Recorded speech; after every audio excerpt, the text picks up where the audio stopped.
சப்பாத்தி கூடவே திதிப்பு பூசணிக்காய் பொரியல் ட்ரை பண்ணாதவங்க கண்டிப்பாக ட்ரை பண்ணி பாருங்கள். அந்த காம்பினேஷன் அவ்வளோ சூப்பராக இருக்கும். எனக்கு ரொம்பவே பிடிக்கும் அந்த காம்பினேஷன்.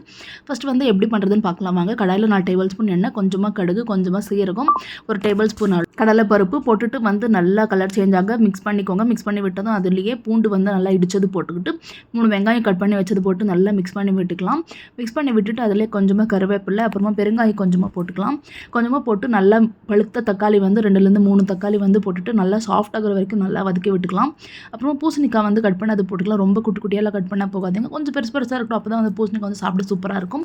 அதிலே 1/4 டேபிள் ஸ்பூன் அளவு மஞ்சள் தூள், ஒரு 2 டேபிள் ஸ்பூன் அளவு குழம்பு மிளகாய் தூள், கொஞ்சமாக வந்து கல்லுப்பு போட்டுட்டு கொஞ்சமாக தண்ணி ஊற்றிட்டு 15 நிமிஷம் வந்து நல்லா வேக வச்சுக்கோங்க.